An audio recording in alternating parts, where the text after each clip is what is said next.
There we go.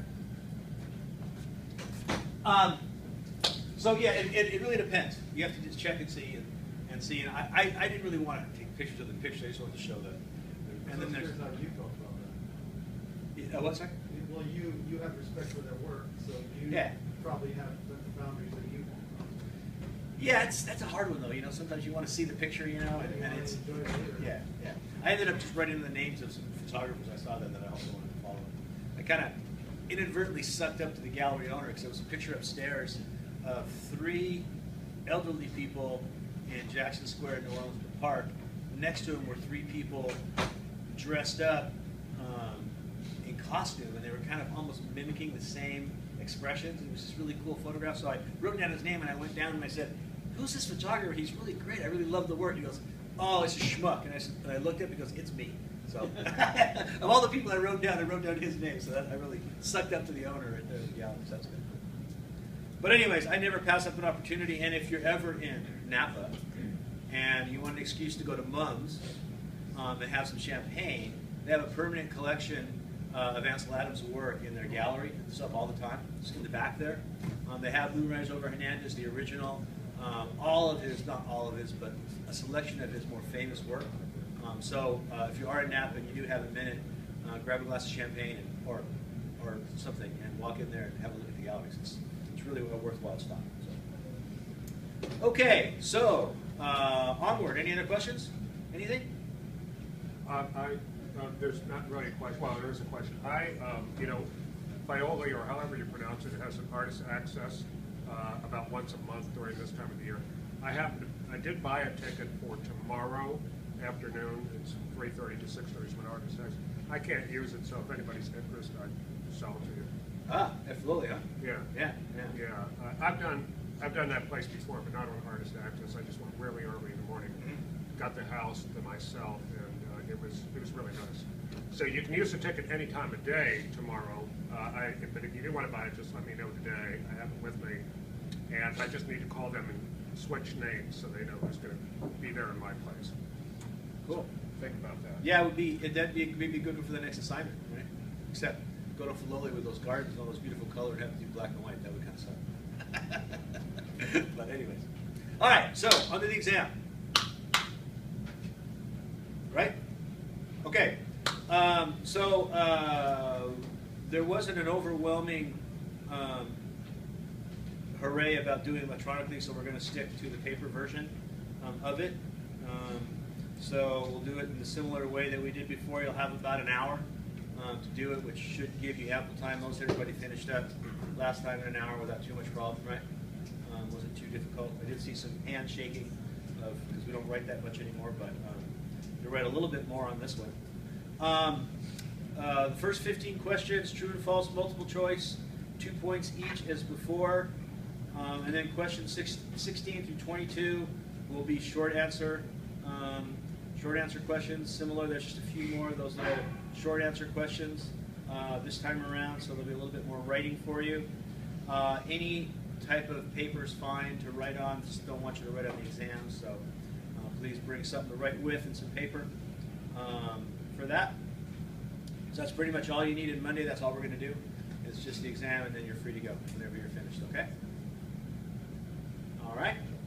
And it's just from what we covered since the last exam. It's not from the beginning. No equivalent exposures, all that kind of stuff. We're going to save those till the final, so you've really forgotten them all. All right. So we're just going to stick with what we talked about so far, which, is a fairly significant amount of content, but a little bit different than some of the stuff we talked about before. We talked about the additive and subtractive primaries. Remember this little diagram that's in the PowerPoint? Red, green, and blue, approximate equal parts, make white, red, and green, make yellow. Light now, we're not talking paint, we're talking light, okay? Red and blue make magenta, blue and green make cyan. So if you could draw this little diagram, it'll be really easy for you to figure out what colors make which color. Okay? All right? So this is an important thing to write down. be able to reconstruct that thing. So our additive primary is red, green, and blue. And then the subtractive primary is yellow, magenta, and cyan. We're dealing with light now. Right? We're dealing with light, not paint. So remember, we're mixing light. Okay? So make sure you have that. But the thing I don't understand about this is what's the difference between additive and subtractive? It's if you were to, it's the ink, press, all of the printing is done with subtractive, Right. and it's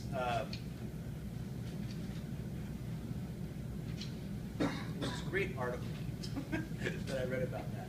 It's let me get that. I want to get this. I found this definition that was the perfect example of it. So let me get that. I'll forward the article, but I'll also tell you it's why they call it subtractive. And it's about that.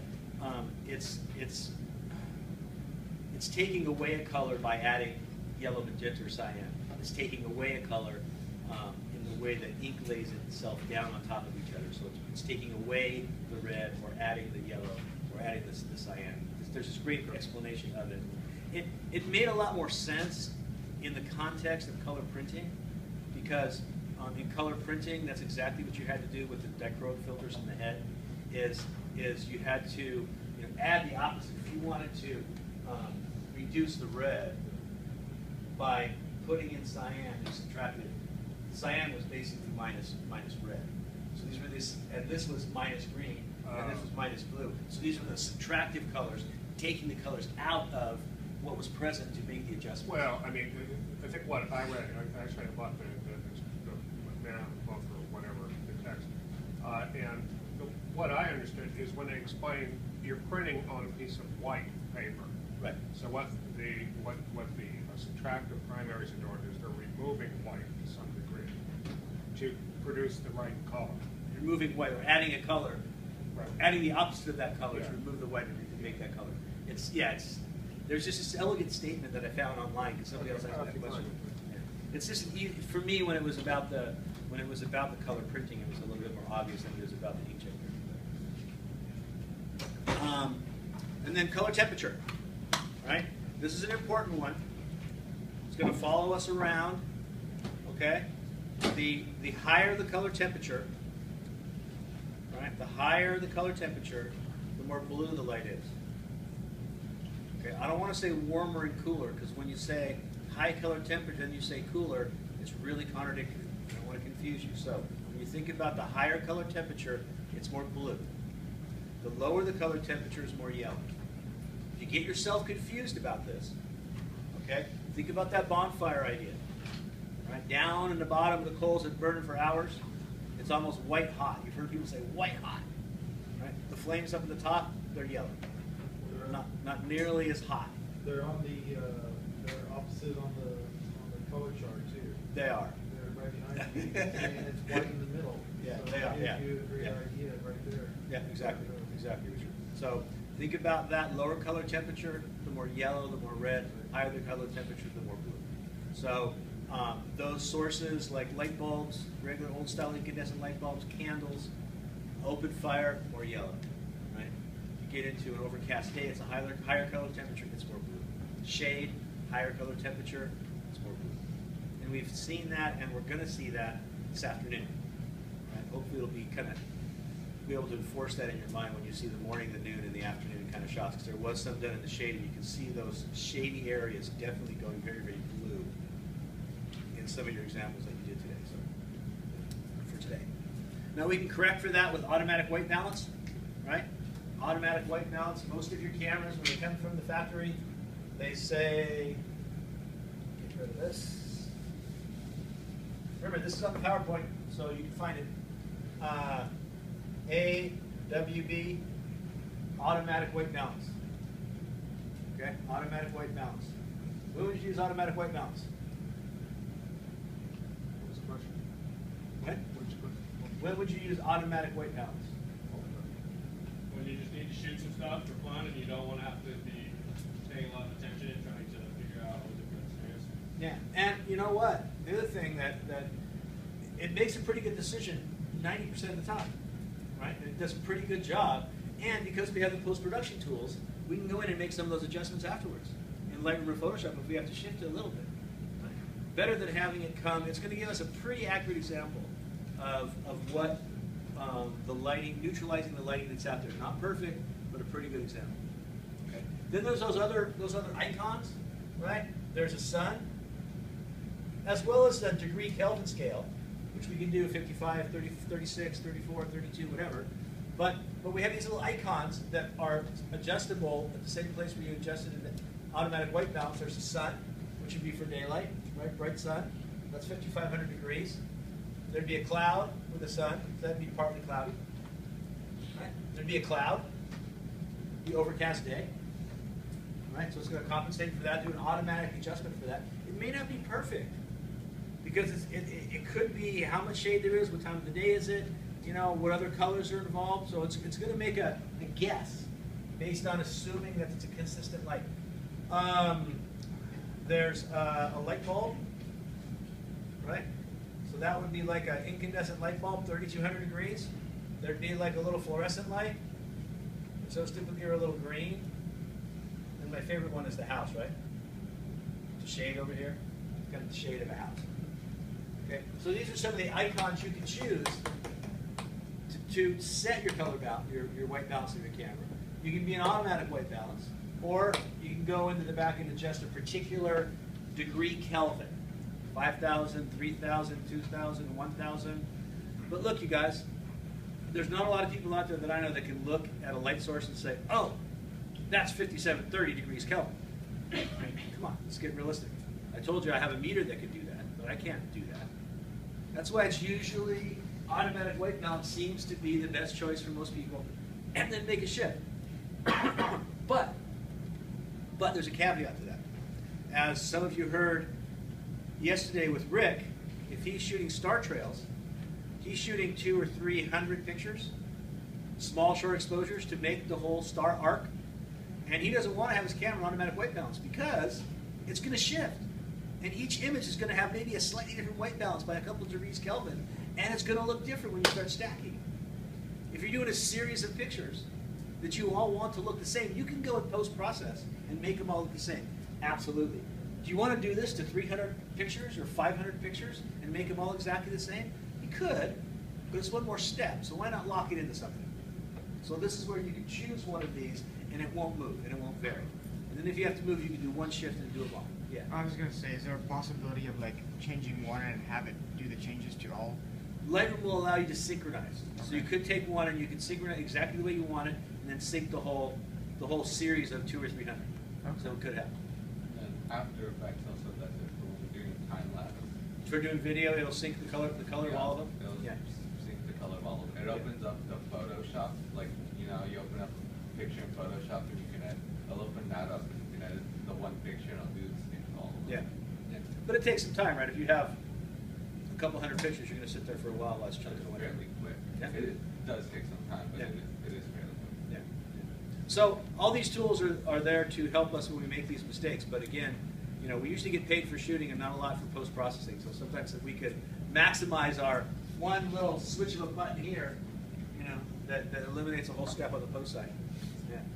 They were even saying that, I think you were telling me, Jose, that it also does in After Effects, it can control some of the shading Yeah. camera stuff too? But Yeah. that takes a really long time. Yeah, I was yeah. doing it yesterday with the video and it took it 3 hours. Yeah. Yeah, Yeah, but that's hard to prevent if it's windy out. There's not much you can do Yeah. about a camera shaking a little bit. So, yeah. Okay, so we have different camera settings for the automatic white balance. ISO, what is it? Anybody? What's ISO? Sensitivity of a meter to light. The sensor, sensitivity of the sensor to light, right? Yeah, exactly. You can change that sensitivity, right? Depending on what you turn it to. Your native ISO is typically your lowest ISO on your camera, 100, 200, depending on the camera. Most don't go much lower than that. And then, of course, these days, the sky's the limit. Sony has introduced this new camera with, 20 billion zillion ISO. I don't know. It looks like you can shoot in complete darkness where you can't see a thing, and all of a sudden it looks like daylight and the sun's beaming.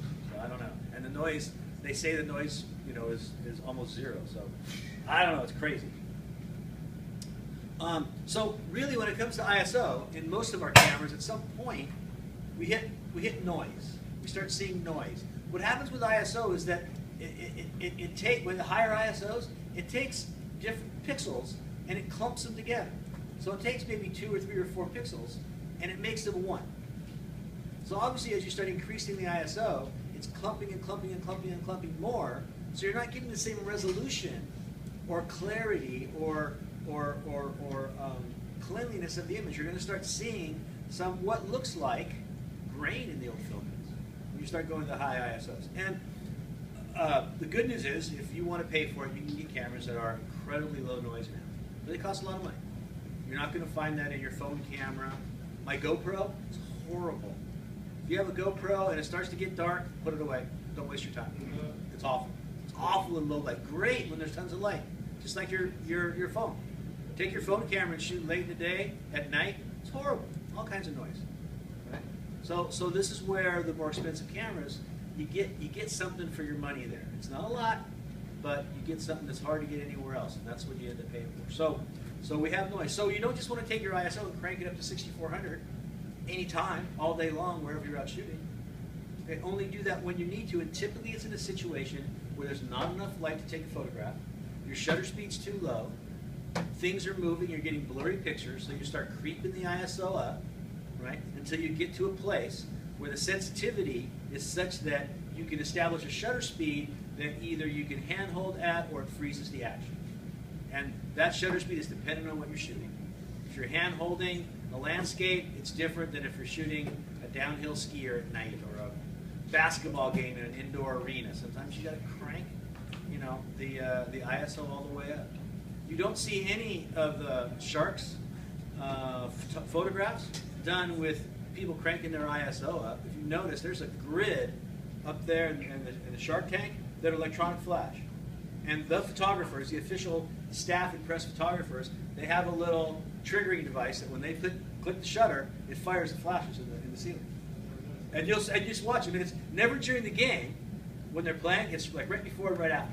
A play stops, or right when the goal, then it's bam with the goal, or right when a play's just about to finish, because it kind of bugs the players having the flash going off. But sit there and watch. Look up in the grid. They mimic the exact same lights that light the arena. There's a whole ring of strobes up there. You mean under the big screen on the TV? Or No, it's up at the very top. There's a whole ring of lights on the very top, and then every third one is electronic flash. And they have a little thing that mounts to their camera, and so they just click the button, the flash goes on. It's cool. Because then it's the speed of electronic flash, right, which is really fast. So they get these crisp, sharp pictures with no grain because, you know, yeah. And you don't even see it. It's really hard to see, but next time you go to a game, check it out. It's really well. Richard. It's tough to take pictures in there too because of the color. Oh yeah. The ice being all white. Yeah.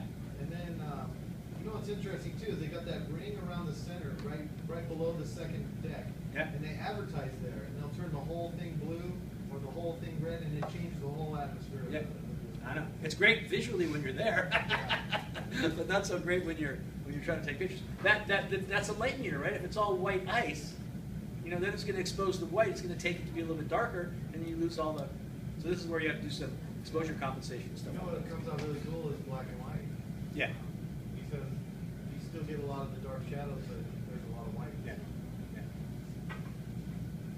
And you can bring your camera into a shark's game. Just you can't bring a big old lens, right? It's got to be a kind of small lens. Really? I thought they said no detachable lens cameras at all. Is that not? Last time I was there, I was able to bring mine in with just my 24 to 105, but. No kidding. Yeah. That's cool. And I think it varies. You know, it depends on who sees you. You know. Yeah, it depends on I mean, the- yeah, you don't want to like walk a couple miles and find out you can't bring your camera and then have to go Yeah. walk home. So it's. Yeah. Okay, so we only use the ISO or we crank it up when we're looking to change, you know, or get more a faster shutter speed. We want to be careful about just randomly turning it up for no reason. In most cases, 100 or 200 ISO will take care of, you know, outside shooting during the day without a problem. With a tripod, you can always get away with keeping the ISO down if things aren't moving. So that's definitely something you could think about. The histogram, right? Remember I talked about that histogram. It's that linear scale of brightness, right? right? 0 being black, 255 being peak white. What tones are present and how many? We don't care about how many, but what tones are present? Do we have a good black? Do we have a good white? Are we overexposed or are we underexposed? It's your number one tool of assessing exposure in the field, not the LCD. Okay, the histogram is very, very important. It's not going to give you a lot of color information. If your color balance is correct, it's not going to give you information about if the composition is great. It's not going to tell you anything about that. It's going to talk about that linear scale of brightness. Now you're over or underexposed. Okay, and even if it's RGB or CMYK, right, you're still gonna be able to see if those colors are within that range. Okay. But that's after you take the photo. Yes. Some mirrorless cameras are able to display the histogram live, or in live view some cameras will display it, but yes, the majority of cameras, you're looking at the information after you've taken the picture, unfortunately. So then you just adjust it and take another one. But yeah, if it's the moment, then what do you do, right? Yeah. Right? So what I do is, I had this last week in New Orleans. I was out shooting at night. I wanted to know, is 3200 ISO okay? Does it have to be 6400 ISO? So before I started shooting, I just pointed in the general direction of where I think I'm going to be shooting. I took a couple of pictures. I looked at them. I looked at the histogram. I said, you know what? 3200 is going to be fine. Yeah. And then I started shooting. Yeah. Right? Because I was in the same street, in the same street lights, and so I did. That's what I do. Well, duh, you know how many pictures I ruined at the wedding? Okay, well, it's just it's practice. It's just practice. So yeah, do that before, get yourself set up. I was shooting inside a club, did the same thing. Just kind of sat there and tweaked everything. Took about 5 or 10 pictures. Looked at the different lighting cycles that they did on the stage, and then I was pretty much aware of where I needed to be in terms of exposure and what I could handle and what I couldn't handle. And then that's an easier time to solve the problems. On my little Fuji camera, I have that neutral density filter that you can click in, and I'll have it on when I'm outside, but I'll go inside and I'll have to remember to take it off. And so try to solve all those problems before. It just makes it easier. So it's going to give you that exposure information in the field, and your LCD can be really confusing if you're shooting at night and judging exposure by it, because it's real dark out and that screen's really bright. Okay, so be careful. Use the histogram. The raw file format. We talked about the raw file format a bit versus JPEG. The good news is you have a lot of control at a very early stage in the process. You can interpret what that image looks like, where JPEG it is interpreted for you. RAW is a bigger file. Right? It's got more bits. We didn't go into that, right? It's a 16-bit file. In most cases, 12 or 16, depending on your camera. You have more information. We'll talk more about that in other classes. Right? It's a bigger file. You have more control. Right? On the other hand, I've seen people take a RAW file and make it look worse than a JPEG because you have that much control. Okay? So with that, you have control. JPEG does a pretty good job, and there's times when a JPEG is fine to shoot with. Right? Any browser, any application will open a JPEG file. Word, probably Excel, I don't know, everything opens a JPEG file. Right? Not so with RAW files. You have to have a special converter. Right? It's going to open up that RAW file, and that's where they get you to upgrade the software. It's where they get you to keep going back to Adobe to get the new RAW files. Okay, so be aware that there's an extra step in there of understanding that RAW file, and it's specific to the camera. So there's a little bit of overhead with that added quality. So you have to be a little bit careful with that. Okay. It's also where you can usually tell you're starting to get into a pretty good quality camera when they offer RAW, not just JPEG. Okay? And then maybe different versions of RAW. Never understood why they offered large RAW and small RAW and medium RAW and all these other different sizes of RAW files. Kind of doesn't make sense after a while, but I guess it's easy to do and cheap to do. They did the same thing for JPEGs. Yeah. Well, yeah. So archiving. We didn't spend a lot of time on archiving, but this is something that you all should be thinking about now. Right? Some of you are starting out in photography. It's kind of fun. Certainly, I've been making you shoot every week, so you got a pile of pictures. What do you do with it? All right? I had a student two students in the 30 class this semester that unfortunately spilled glass of water on their laptop, and they had all their pictures on their laptop and assignments they needed to turn in and everything else, and now it's going to be in the shop for a couple of weeks getting fixed. So you keep all the pictures on one laptop you carry around in your car and spill your drinks out at the bar? No, probably not, right? Hopefully not. You know, hard drives, clouds. Yeah, it was Yeah, my brother on Friday, his hard drive broke, like just completely crashed. And Yep. luckily, like a week before, I told him that he had to start backing his stuff up. Oh, He's good. actually done it. And then a week later, yeah, his Yeah. hard drive just crashed. Don't you love when that happens? You back up and the next day your hard drive fails. It's like, yes, perfect timing, you know? You're happy to go out and spend more money. But I'm telling you, you got to think about that. And, if you don't care about your files, care about all the music you stole. Bought, right? So you don't have to go do that all over again. Because I don't know. I heard that iTunes will do this like once or twice, But if your hard drive dies, you go to iTunes and say, my hard drive died. Can you give me all my music back? They'll do it once, right? That's what I heard. They'll do it once. But it's kind of like, remember CDs when you used to go to Tower Records or Rasputin Music, I guess, wherever you go now to buy CDs? Well, so what happens if you bring your CD home and your dog eats it?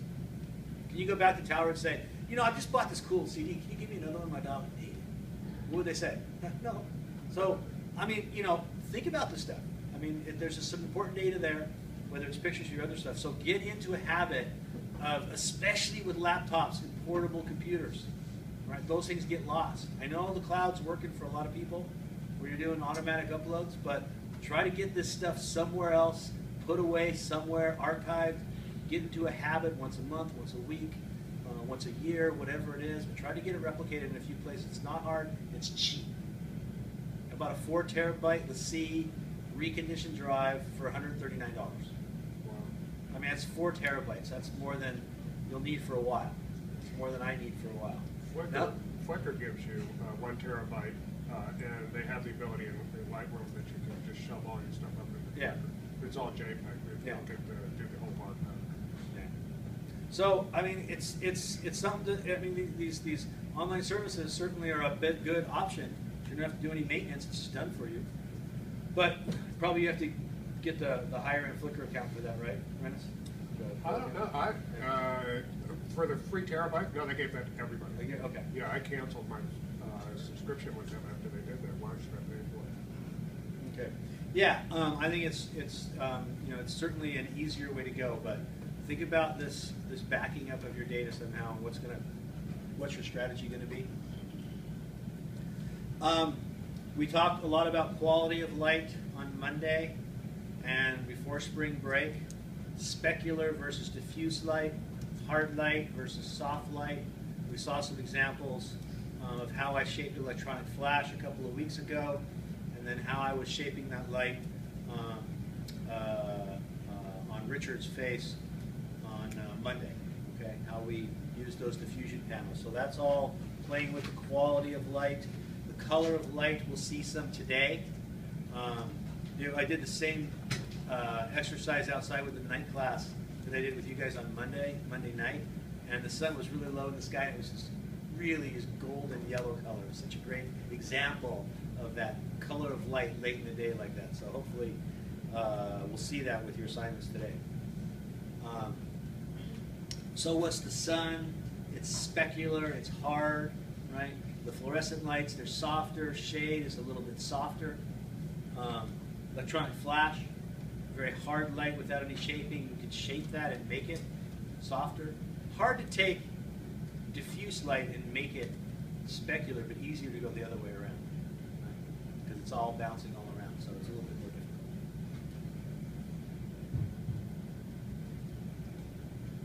And we've talked about contrast in that demonstration on Monday, reducing the contrast on the face, bringing in a fill card, diffusing it, the shadows aren't so dark.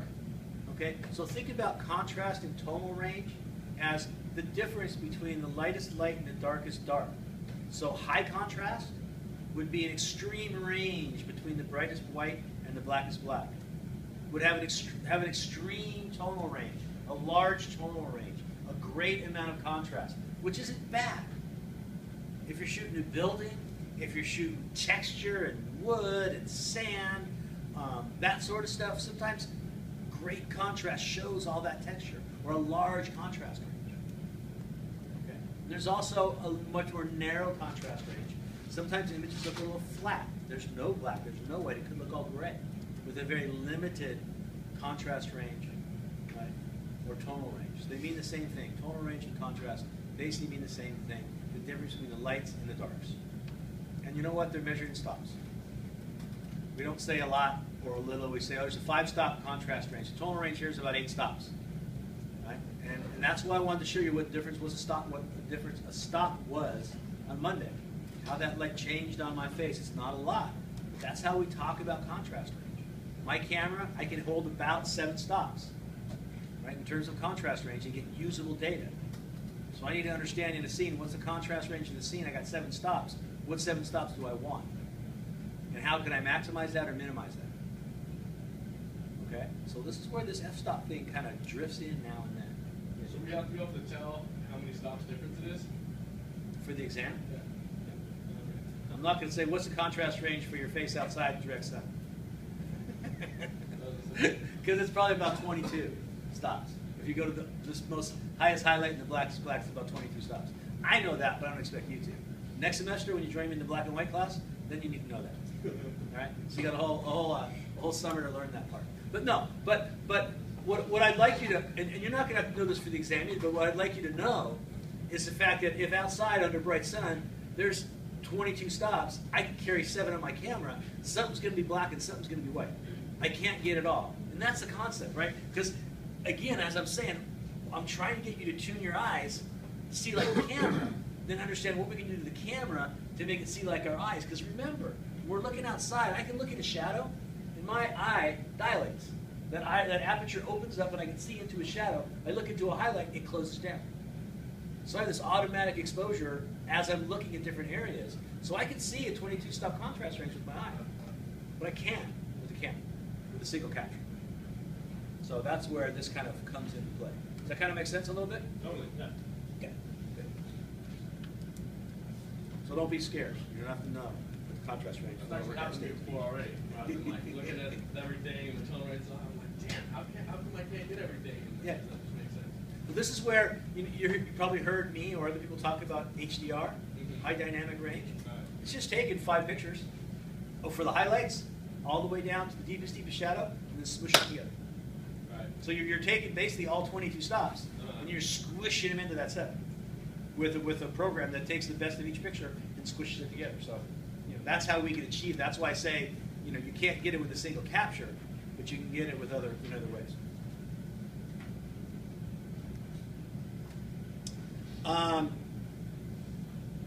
And just about the flash, remember the flash is exposure is determined by the flash to subject distance.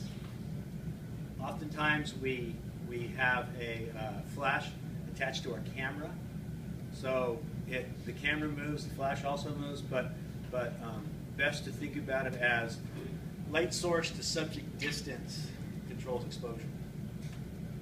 Okay. And then also I think I mentioned on some of the slides during the flash section that it's a good thing, sometimes a really good thing, to use a flash outside.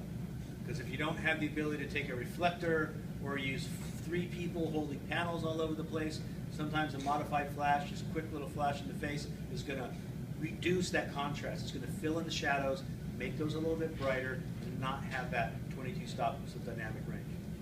You're going to reduce that contrast so you can get a capture. You're going to see into people's eyes, right underneath their chin, underneath the shade of a hat or something like that with that little flash. So using a flash in bright sun is not a bad option. Okay? If not, kind of necessary when you're doing that noon thing.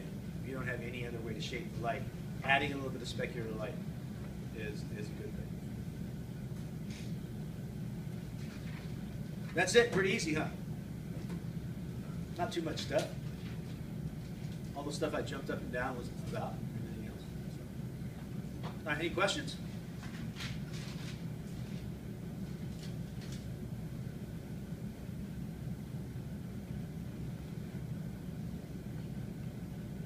None?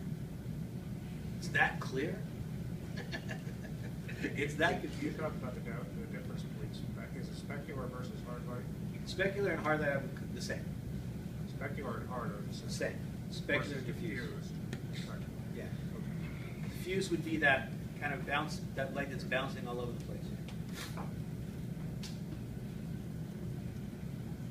And think about that, in practical purposes, the hard light from the sun, what we saw on Monday, on Richard's face, and then we put that panel up, and then all of a sudden that light had that soft wrapping quality when we put it through that panel, which broke up the directional quality. But I can't, I want to make sure you understand that with that diffuse light, it bounces everywhere. And the good news, it bounces everywhere. The bad news, it bounces everywhere.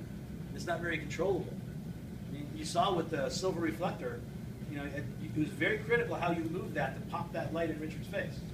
And all of a sudden, you start feeling hot, right? So we got it right at the perfect angle. The panel, we just held it up over the center. As long as it was shading his face, didn't matter if it was turned left, right, up, down. As long as it had that shade, it was breaking up that light. So, less control, but we have, these different qualities. All right. Okay. Done a little bit early, 2 o'clock. Back here for the lab portion. Sound good? All right, I'll be here if you want to leave your stuff, you can. Go out, stretch a little bit. Thank you.